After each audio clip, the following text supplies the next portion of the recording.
and welcome here to TalkFCB, and welcome back to the channel here today, guys, where of course we are going to be celebrating that incredible performance from our goalkeeper. Whether you know him as the Special Joan, the Chosen Joan, or Air Force Joan. I mean, let me know if you like any of those. We all know him as Joan García. What a display against his former club. Today we're going to be talking all about that, and Hansi Flick gave a brilliant reaction to his performance. First of all, I have to say thank you to Joan García, because he played unbelievable. I think he's one of the best goalkeeper in the world. So also today, guys, we're going to be talking again about Joao Cancelo, because the debate rages on inside of the club, amongst the Barca fan base too, and we're going to have some new arguments today, both for and against Cancelo coming in the January window. So it's all coming up.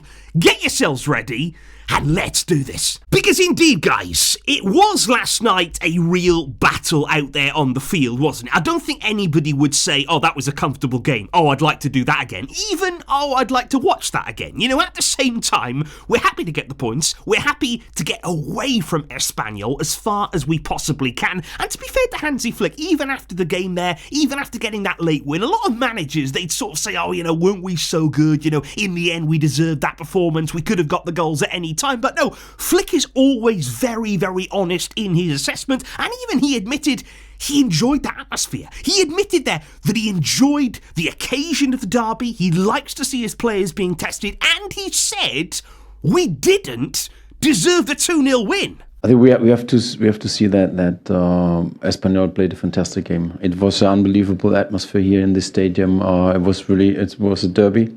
I really enjoyed it.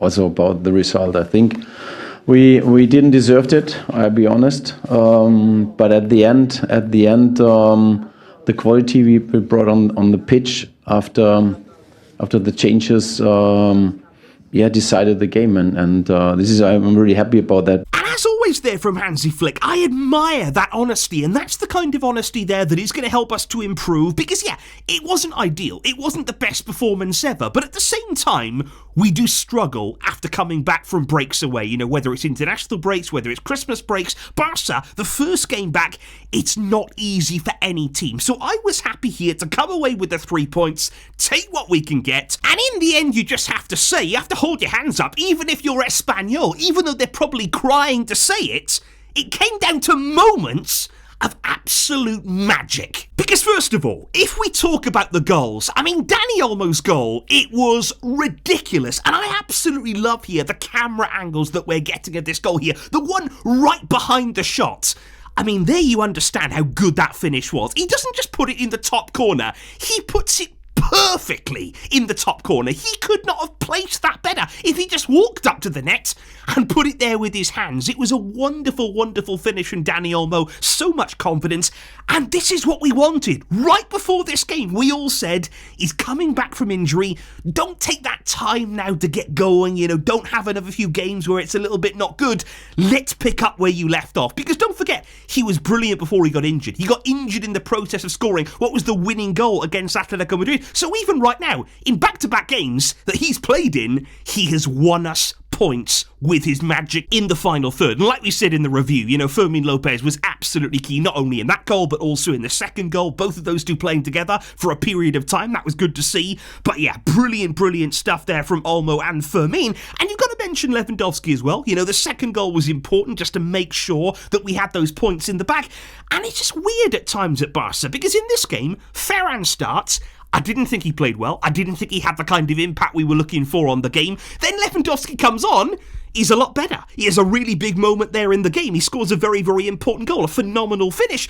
But I guarantee you, if you started Lewandowski the next game, we'd be talking about Ferran coming off the bench, impressing. It almost seems at times like the player who has something to prove coming off the bench after maybe assessing the game from the sidelines, they end up playing better. So that's certainly something there to keep an eye on. But I think even aside from those moments of magic in front of goal, what really won us this game, we would all admit it, it was the performance of our goalkeeper. Joan García was sensational. I mean, genuinely, I don't know if I've ever been excited by a goalkeeping performance like I was this one. I mean, it was absolutely heroic. I mean, he was doing everything possible to keep that ball from going in the net.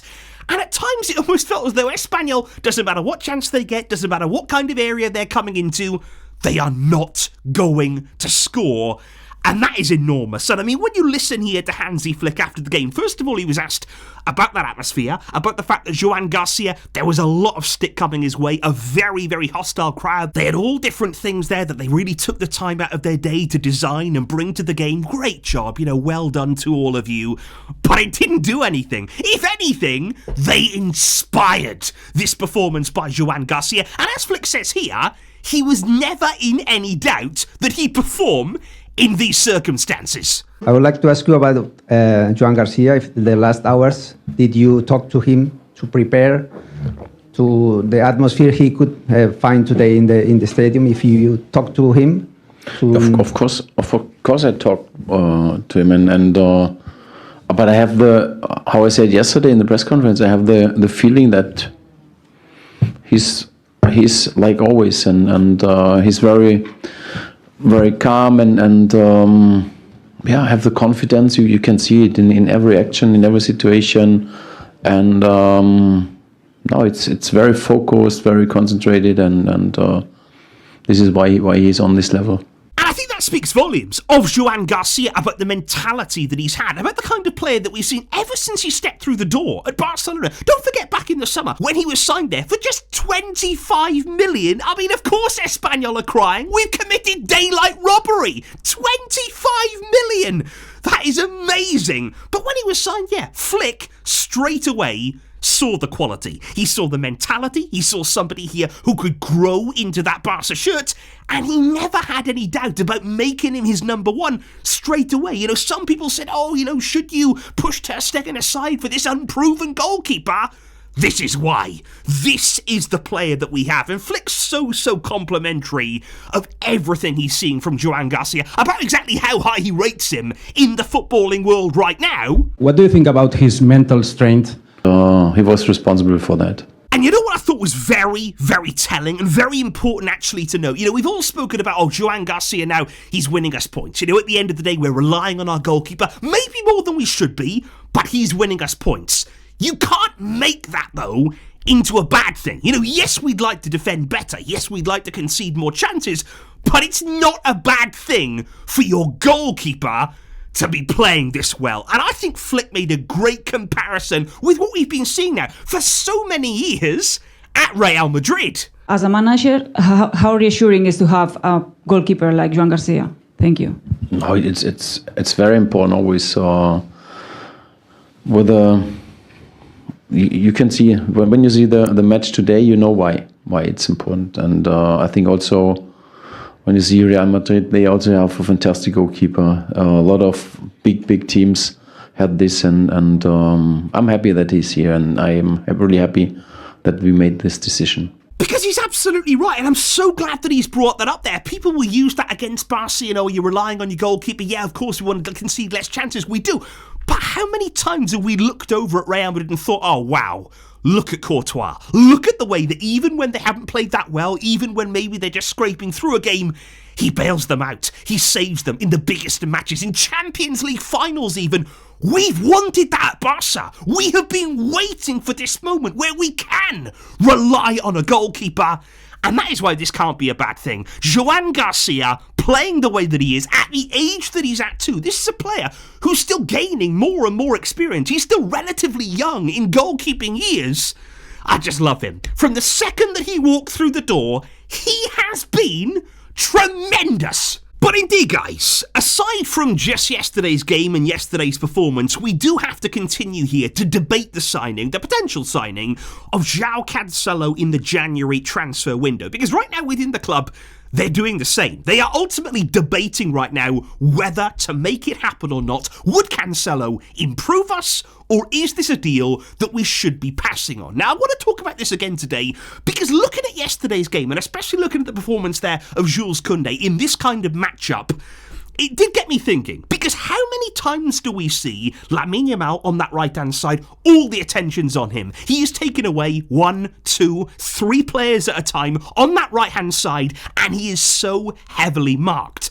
Now, what does that mean? It means that the player right behind him, the right back there, who should be advancing, who should be there, giving us every opportunity on the overlap, it means they have space, it means they have time, it means they certainly there could have a window to operate in. That could be another avenue that we could be exploiting with the right player. Now, with Jules Koundé, I accept he's not really supposed to be an attacking right back. I mean, he wasn't even a right back for many, many years. He likes playing at centre back. You know, we forced him out there. He's not really a player that feels that comfortable going forward. So ultimately, there are times where he can't exploit that space. There are times when he cannot exploit all of the attention being on Yamal, and he doesn't quite do enough with it. Now, my question would be, what would Cancelo do? If he was on that right side, if he was just tucked in there, in behind Yamal, would that be a more dangerous combination going forward? Would he be able there to open up space, get crosses into the area? We know that he can even score goals as well himself. Or would he actually, because of the offensive threat that he has,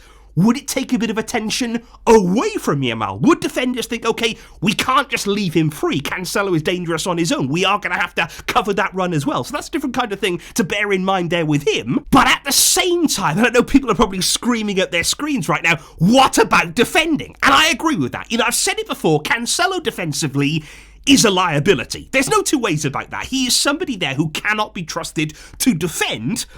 But then the interesting thing right now, you even look at yesterday's game, it's not like we're defending well anyway. It's not as though this team even tries at times to defend. Flick's philosophy is literally outscore the opponent, score more goals than them, and we will win the game. And that continues to be the philosophy even here today.